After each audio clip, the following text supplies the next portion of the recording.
Olá, seja bem-vinda, bem-vindo ao canal Angeline. A nossa conversa hoje é com o jornalista e escritor André Trigueiro.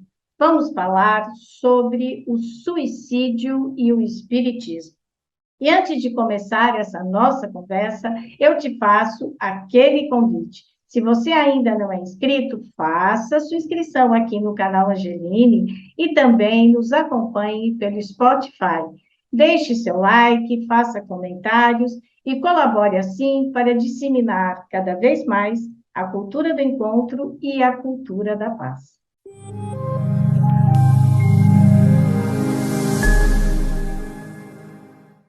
André Trigueiro, é um prazer enorme recebê-lo aqui no canal Angeline. Muito obrigada por ter aceitado o nosso convite.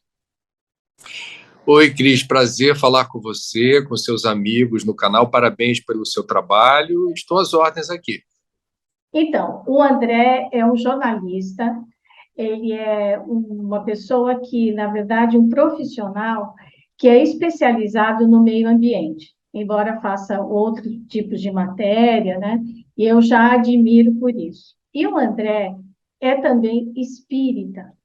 E eu fico assim encantada desde que eu conheço que ele não tem vergonha de falar da religião dele, de como ele frequenta. Ele dá muitas palestras, escreve livros, e ele escreveu um livro que eu considero muito importante, que é sobre o suicídio, que aparentemente não vamos falar sobre isso. E o André, na verdade, nesse livro, ele desmistifica essa coisa de que a gente não deve conversar sobre isso. Então, hoje aqui, nós vamos falar sobre o suicídio. André, eu queria saber por que você decidiu falar sobre esse tema. Olha, na área da comunicação, a gente precisa prestar atenção no que a Organização Mundial da Saúde tem dito já há algum tempo sobre a necessidade de entender o suicídio como caso de saúde pública e, na área da comunicação, dar os devidos esclarecimentos sobre o status desse problema, que é caso de saúde pública no Brasil e no mundo. Se a gente não fala sobre o assunto, as pessoas não têm a noção do tamanho do problema, e reportar quais são as informações que ajudam a rastrear eventuais indícios de que uma pessoa está em desacordo com a vida, está com a ideação suicida, está pensando sistematicamente nesse tema, nesse assunto, e a quem procurar, a quem recorrer, que cuidados devem ser tomados para evitar uma tragédia, porque no meu trabalho eu tenho realmente percebido que é muito interessante quando uma pessoa redescobre, através do devido encaminhamento desse problema, junto a um psicólogo, junto a um psiquiatra, ou mesmo a oportunidade de um desabafo, que pode aplacar um estado de espírito muito hostil, que remete ao autoextermínio. Por vezes, um simples desabafo, por incrível que pareça, permite essa recuperação da serenidade e da autoestima. Como a gente consegue desatar esse nó? Percebe? Porque o autoextermínio é irreversível. O suicídio não tem volta quando há o colapso orgânico. E, realmente, se é um problema sanável, se a ideação suicida é algo que pode ser redirecionado num caminho que promove a saúde mental, mesmo quem não tem a crença na vida após a morte, mesmo quem não é da área da saúde, haverá de entender esse como um assunto que remete à ética, né? A ética existencial. Todos temos direito à saúde e à vida. E o suicídio, o debate sobre o suicídio, portanto, se coloca aí. Eu não gosto desse assunto pelo lado pesado, pelo lado baixo astral. Eu gosto desse assunto porque ele permite a gente refletir sobre aspectos da existência que podem ensombrear a esperança e dilapidar a autoestima. Então, é um saudável desafio. E a imprensa, na área da comunicação, todos temos, eu acho que, o saudável desafio de transformar limão em limonada. de mostrar que há saída, que há solução. E você acha que uma dessas soluções são os sinais que as pessoas que estão prestes a um suicídio dão, é isso? Sim, nem sempre é possível identificar sinais, portanto, desde já é importante lembrar as pessoas que perderam algum ente querido, algum amigo, familiar, quem seja, pelo suicídio, que não se culpe por não ter percebido algum sinal, não ter prestado a devida atenção a alguma coisa, porque, por incrível que pareça, em parte dos casos, realmente não há nenhum indício. Muito pelo contrário, a pessoa pode demonstrar estar muito bem com a vida. E também existem os casos da impulsividade, né? Quer dizer, uma pessoa que é dada a gestos abruptos, assim, ela não pensa, não conta até 10. Ela não está acometida da ideação suicida, mas num dado momento, contrariada, surpreendida por alguma notícia que lhe constrange, que lhe causa algum abatimento, não sabendo lidar com essa situação, abruptamente, impulsivamente, realiza alguma tentativa, né, de suicídio. Agora, em parte dos casos, sim, é possível, prestando atenção na pessoa, notar algum tipo de mudança num comportamento natural. Então, certas situações que remetem à não interação social, a pessoa fica mais recolhida, fica mais reclusa, não tem mais disponibilidade para conversar, não tem mais humor, não está mais, eu diria, disposta a falar sobre projetos, não está muito entusiasmada com o futuro, não tem esperança. E isso pode ter várias causas. Uma delas, é importante a gente ter essa informação, pode ser o fato dela estar lenta e progressivamente alimentando a ideia de que é melhor acabar com tudo isso. É melhor resolver essa questão através do autoextermínio. E quando a gente tem essa desconfiança, o protocolo indicado pelos especialistas, quem são os especialistas? São psiquiatras, psicólogos e suicidólogos, tem uma literatura bem consolidada sobre esse assunto. Eu não estou dando aqui nenhuma opinião, não tem achismo. Eu, jornalista, você sabe, né, Cris? A gente não sabe nada, a gente precisa ter fonte. Então, esse pessoal diz o seguinte: a gente precisa se aproximar da pessoa que a gente acha que está com algum problema nesse campo e tentar abrir um canal de comunicação onde ela desabafe, onde ela fale com muita, eu diria, tranquilidade sobre o que lhe incomoda. E a nossa postura não deve ser outra que não a do acolhimento. Acolhimento é a palavra-chave que eu ouvi de vários especialistas. A gente não tem que fazer juízo de valor, a gente não tem que repreender, criticar, a gente não tem que condenar, a gente não está na pele do outro, a gente não está sentindo o que o outro sente. A gente precisa ouvir. E, percebendo a gravidade da situação, eventualmente sugerir à pessoa, e até se oferecer para ir junto, procurar ajuda especializada. Porque a ajuda especializada ela é realmente indicada para aplicar uma técnica. Graças a Deus, no século XXI, a gente consegue ver, em boa parte do mundo, a inexistência de um preconceito que já foi forte quando você diz eu faço terapia. Né? Ainda não superamos a questão do psiquiatra. Né? Você diz assim na rua, está andando com amigos assim, olha lá o meu professor da academia, olha lá a pessoa que me orienta aqui quando eu preciso comprar alguma coisa na área da moda. Você não diz assim, olha lá meu psiquiatra. Né? As pessoas ainda têm algum tipo de timidez. E isso, com todo respeito, é bobagem, porque é um privilégio a gente poder ter esse tipo de auxílio em momentos de crise que podem determinar a ideação suicida. E esse acolhimento, ele também passa na questão espiritual, né? Às vezes a pessoa, ela está triste, aí ela tem às vezes também se confunde a tristeza, que é o normal da vida, né? Porque a gente fica alegre e triste, com a depressão, e com isso você não vai dando tanta importância para isso.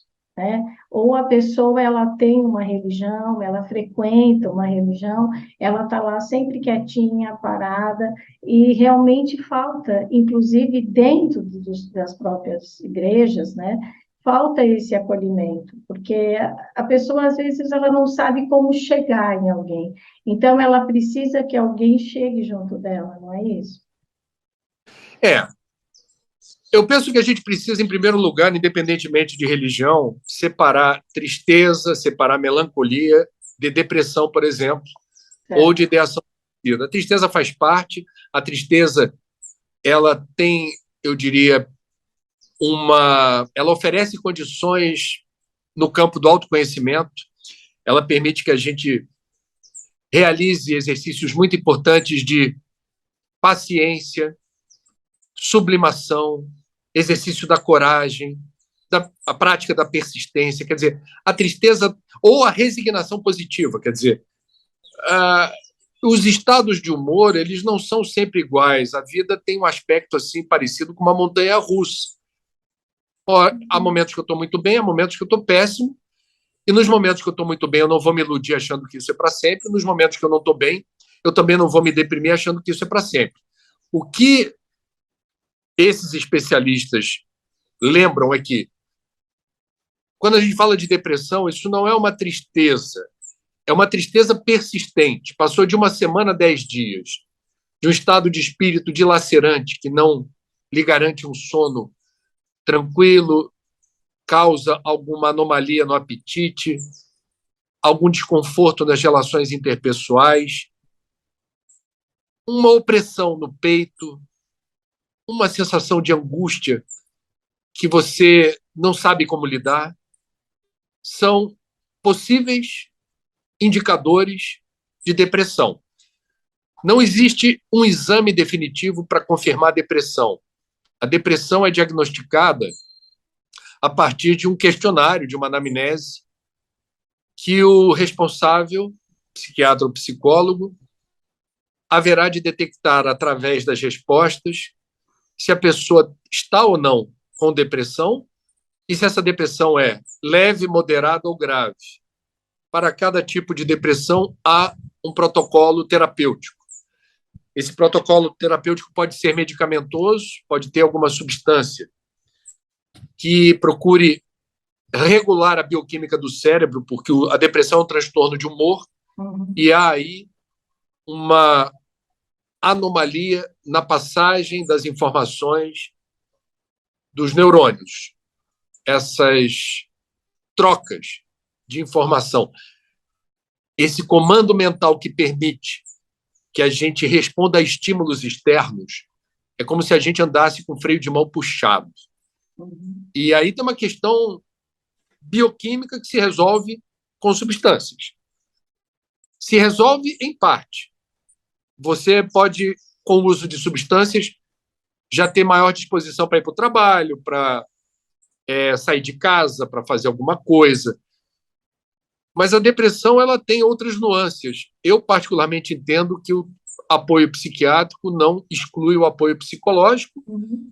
e a psicologia é essa ciência que permite o autoconhecimento, o entendimento do porquê que você estaria respondendo a certos estímulos de uma maneira que você não compreende, a explicação dos sonhos, a relação construída sua com seu pai e sua mãe, com sua família, com seus amigos, com seus colegas de trabalho, por que você é mais extrovertido ou mais tímido, por que você é mais suscetível a certas questões que lhe incomodam.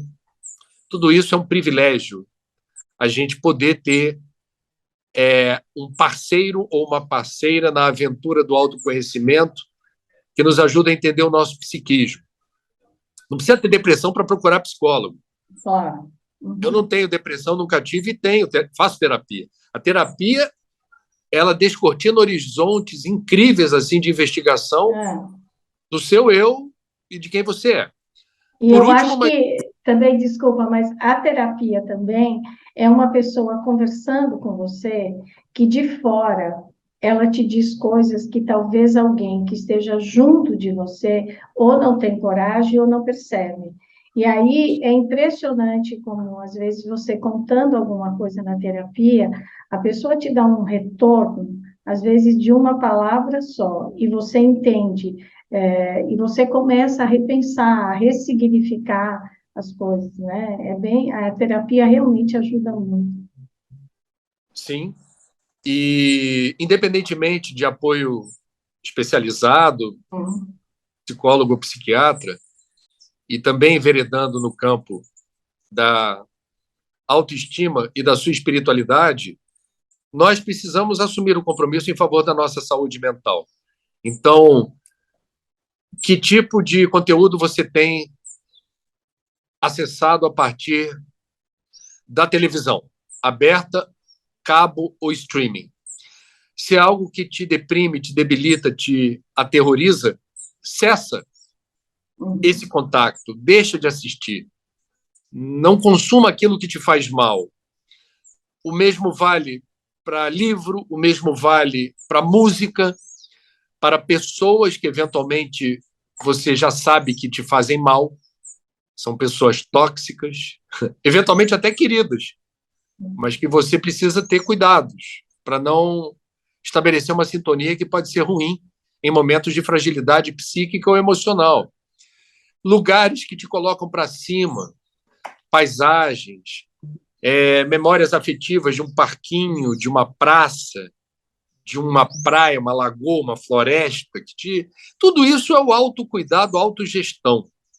Agora, no campo religioso, nós temos várias tradições, várias correntes religiosas e espiritualistas, todas elas têm alguma explicação para a dor e para o sofrimento. Particularmente no espiritismo, quem estuda Kardec, e é a minha praia, é onde eu me situo,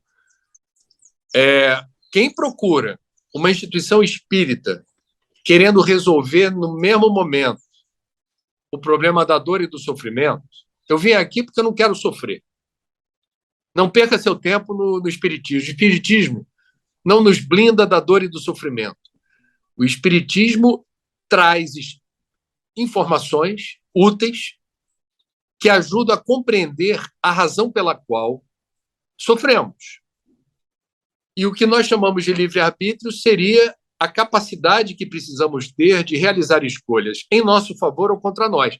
Então, o Espiritismo ele traz um pacote de informações, um combo de informações que tentam explicar Deus e o universo, e que cada um se posicione como bem entender diante dessas informações. Quem manda na sua vida é você. Não temos hierarquia sacerdotal, mas temos consciência. E cada um precisa fazer bom uso do livre-arbítrio para não se comprometer ainda mais nesse território da saúde mental, porque tem escolhas que a gente faz que nos ajudam ou nos atrapalham. A gente precisa ter responsabilidade nisso. Agora, dentro do espiritismo, o que acontece com uma pessoa que tira a própria vida? Bom, assim como todas as grandes religiões do Oriente ou do Ocidente, essa filosofia espiritualista denominada Espiritismo também entende que, em nenhuma hipótese, o suicídio significa alívio ou solução para os problemas. Do ponto de vista espírita, a vida não é obra do acaso, a gente está aqui por algum propósito, algum sentido. E nós precisamos entender o sentido da dor e do sofrimento que não seriam contra nós. Porque, no nosso entendimento, Deus não nos castiga. Nós colhemos o que semeamos. E o aprendizado advindo das experiências adversas seria, para nós espíritas, algo muito valioso no processo evolutivo. Somos reencarnacionistas, portanto, entendemos que a vida não cessa com a morte e não haveria tempo hábil em uma encarnação para aprender tudo que a gente precisa para alcançar uma condição melhor. Então, o espírito ele rasga um contrato, o suicida, segundo o espiritismo, ele rasga um contrato. Ele precipita o retorno à pátria espiritual. E pela lei de causa e efeito, haverá de sofrer as consequências disso. Agora, cada caso é um caso, Cris. Não há dois suicídios iguais. Aliás, não há duas depressões iguais. eu gosto muito na medicina quando você diz assim: não tem depressão, existem depressivos. E cada depressivo tem o seu universo particular. Então haverá casos mais ou menos, eu diria, inquietantes da experiência do desencarnado suicida. Existem variáveis, inúmeras variáveis que vão determinar o pós-mortem física. Em linhas gerais, o que a gente pode dizer é que a primeira reação do suicida é uma frustração por descobrir-se vivo e portador da agonia que justificou, segundo ele, o colapso orgânico, né? O ferimento que determinou a morte física. Ele é alcançado pelo sofrimento que as pessoas próximas registram a partir dessa violência. Então, agrava-se essa aflição porque ele registra a dor dos entes queridos que ficaram. Nós temos uma questão também muito interessante da dificuldade de se apartar rapidamente do corpo físico. Esse espírito haverá de passar um certo tempo ainda registrando a informação que vem do corpo físico por conta de um determinismo físico.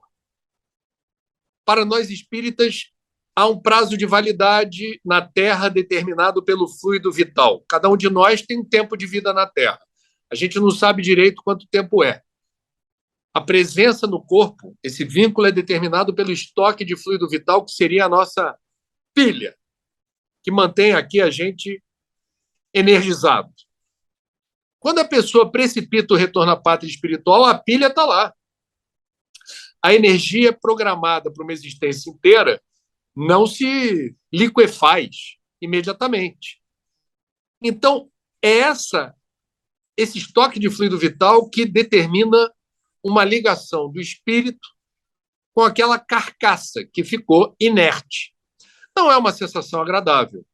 Uma outra questão é o ferimento que alcança o perispírito, que é o corpo sutil, o corpo astral.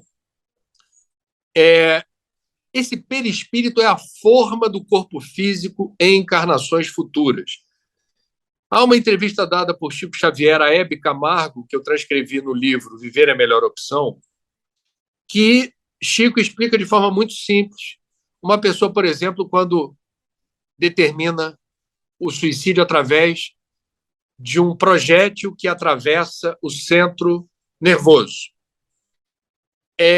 Esse ferimento alcança o perispírito e vai comprometer a forma espiritual da encarnação vindoura, ou seja, certos casos, não todos, é bom frisar, mas certos casos de idiotia ou loucura teriam origem em suicídios que danificaram o centro do sistema nervoso.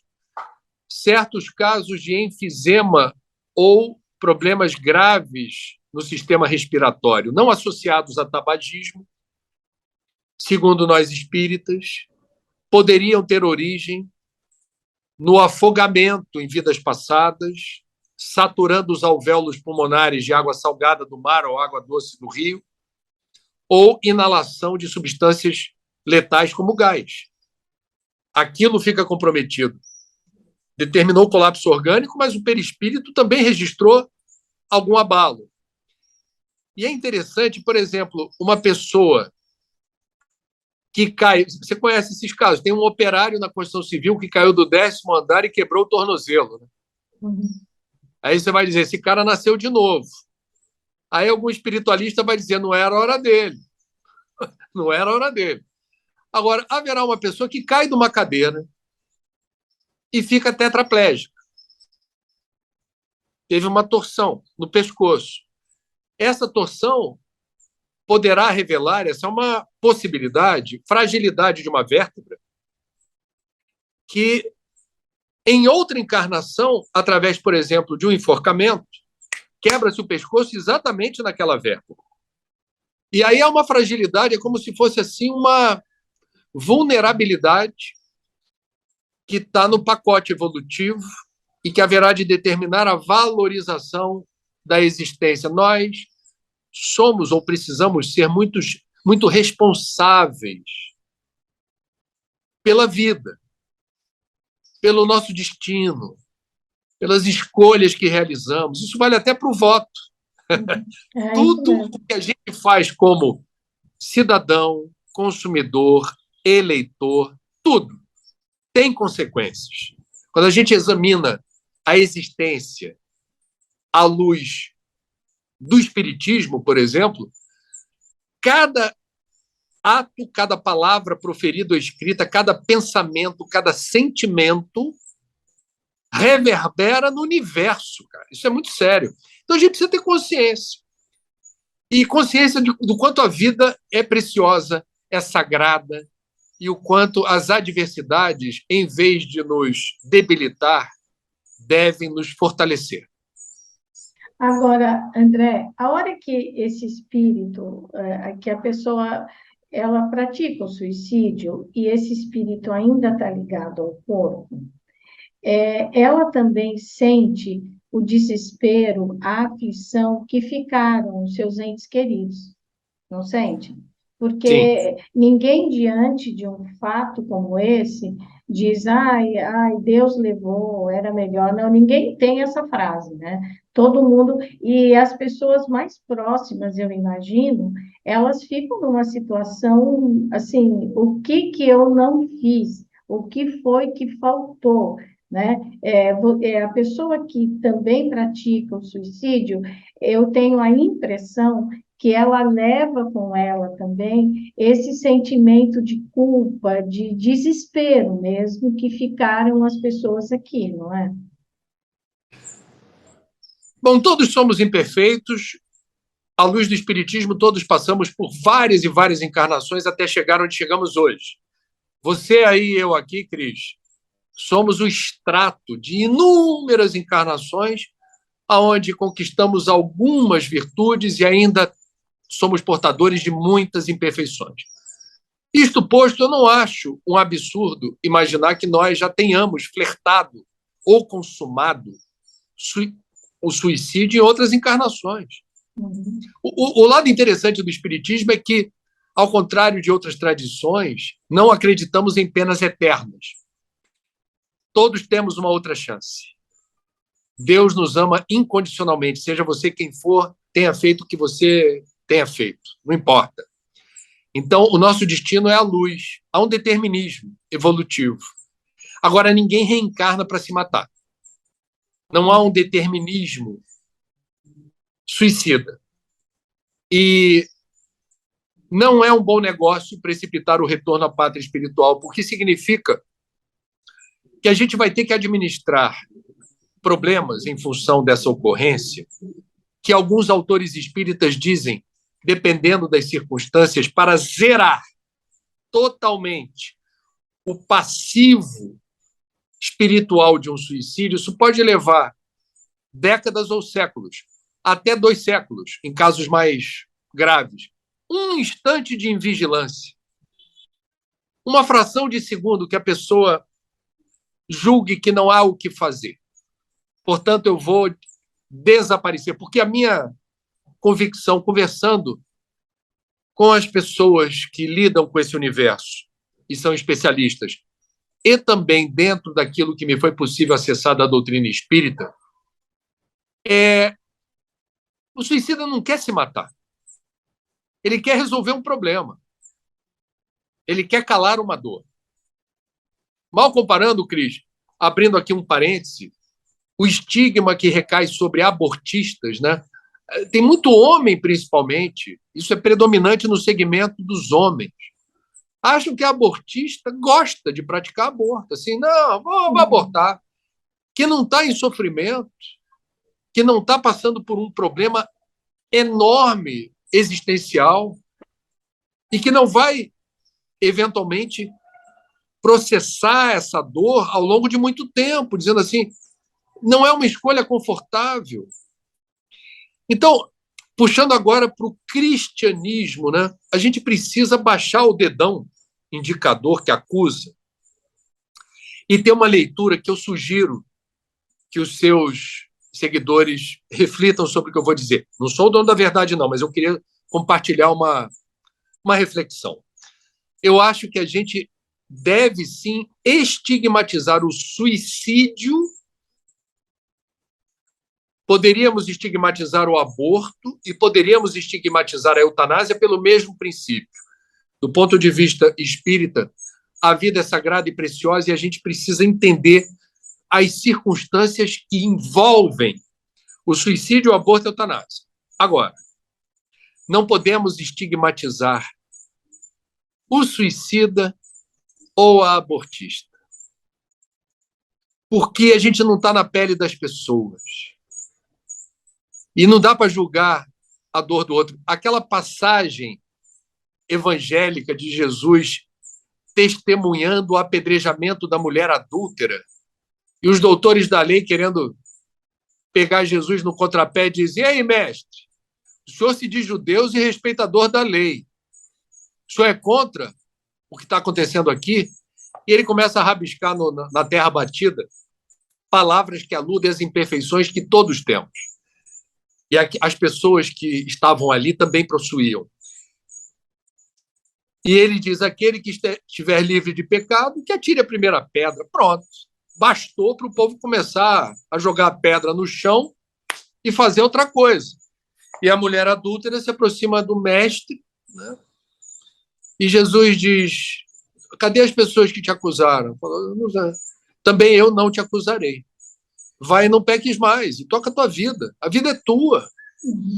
Então a gente tem um problema, viu? Não é só no Brasil, mas no Brasil isso, nesses tempos, eu diria, de tanta fake news e tanto falso moralismo, né? E uso indevido da religião pela política, está cheio de pseudo-sábios por aí e lideranças espirituais que desonram o cargo que ocupam de sacerdotes, acusando o tempo todo as pessoas, se esquecendo exatamente de um princípio que encerra uma lição evangélica num país cristão. Isso deveria ser o mais importante, que é do amor, a lei do amor. Né? A gente e tem a lei respeito. do não julgar, né? De não julgar os outros. Você nunca sabe o que passou na cabeça daquela pessoa para ela tomar aquela atitude, né? Por isso que Deus é misericórdia. É isso. É isso. É muito comovente, assim. Todas as vezes que eu falei sobre esse assunto em palestras, a reação de parentes, principalmente das mães de suicidas, que não são espíritas, e não se converte ao espiritismo quando ouve um espírita falar, isso nem é a pretensão de uma palestra sobre o tema, mas existe uma mensagem muito consoladora e muito confortadora, de que Deus não seria soberanamente justo e bom se não permitisse a todos nós que erramos e todos somos falíveis uma outra chance. Então, quem fez essa passagem através do suicídio haverá de ter quantas chances forem necessárias até fazer as escolhas em favor de si próprio. Nossa, André, é uma delícia conversar com você, né? Eu gostaria de saber se você quer dizer mais alguma coisa que eu não te perguntei. Não apenas que a gente viu, Cris, são tempos difíceis, turbulentos, também do ponto de vista espírita, e não apenas da doutrina que eu respeito e estudo. Várias correntes espiritualistas falam de uma transição planetária, de um momento de mudança, né? Em diferentes campos. Para nós espíritas, isso também faz sentido, e uma característica dos períodos de transição é justamente a turbulência. A turbulência. Então,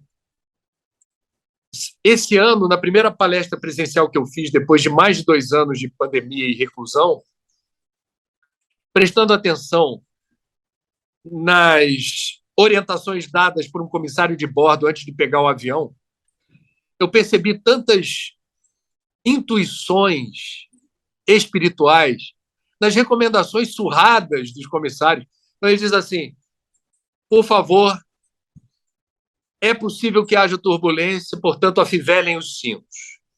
Então, o insight que eu tive, o cinto é essa retaguarda espiritual, é alguma explicação que faça sentido para você, que você não ache que a turbulência é a regra, porque vai passar. Então a gente precisa ter fé. Fé ajuda para burro, em qualquer coisa.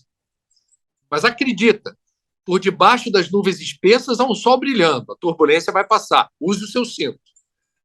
O segundo, a orientação que eu fiz essa associação com espiritualidade. Em havendo a despressurização da cabine, máscaras de oxigênio cairão sobre suas cabeças. Coloque primeiro em você e depois na pessoa próxima, que tem alguma dificuldade de ordem mecânica, física, mental, e não consiga colocar a própria máscara.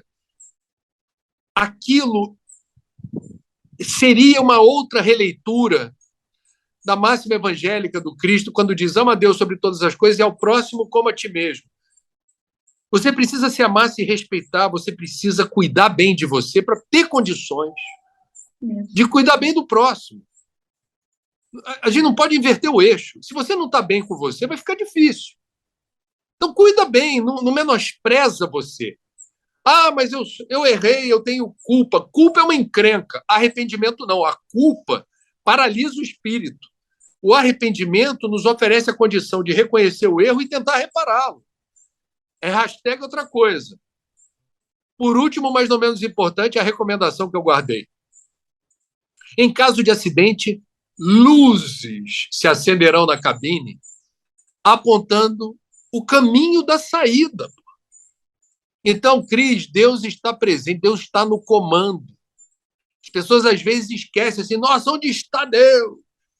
Por que tudo isso está acontecendo? Aí você conversa com um historiador, ele vai dizer: você está reclamando do que está acontecendo hoje? Pois bem, faça como eu, estude a história e veja o que a gente já superou, o que a gente já ultrapassou. Outro dia foi o Dia da Criança. No século passado, início do século passado, minha mulher Cláudia outro dia mostrou lá foto de crianças em Londres sendo vendidas em praça pública, como se fosse produtos em liquidação. Crianças que trabalhavam nas fábricas da primeira Revolução Industrial. Não faz tanto tempo assim. Estou dando um exemplo. Então, a evolução é lenta, mas ela é obstinada. As coisas avançam. Isso também passa, Cris, e a gente vai sair dessa com força, coragem e fé. André, olha, André Trigueiro, super obrigada por você ter participado aqui do canal Angeline. Você vai voltar para falar de sustentabilidade, porque é um tema que eu amo de paixão, é um tema que vai salvar o nosso planeta, as nossas atitudes. E vamos deixar aqui na descrição do vídeo e do YouTube, do Spotify, aonde pode ser encontrado o seu livro. Eu te agradeço imensamente e agradeço a você que está aqui ou nos ouvindo pelo Spotify ou nos assistindo pelo YouTube. Se você considera esse conteúdo relevante, compartilhe o vídeo, compartilhe o áudio e fale do espaço do canal Angeline para a sua família e para os seus amigos. Colabore para disseminar cada vez mais a cultura do encontro e a cultura da paz. Ah, e não se esqueça de acompanhar o André Trigueiro no Papo das 9, que é muito, muito interessante. Muito, muito obrigada, André. Fica com Deus, tudo de bom. Obrigada.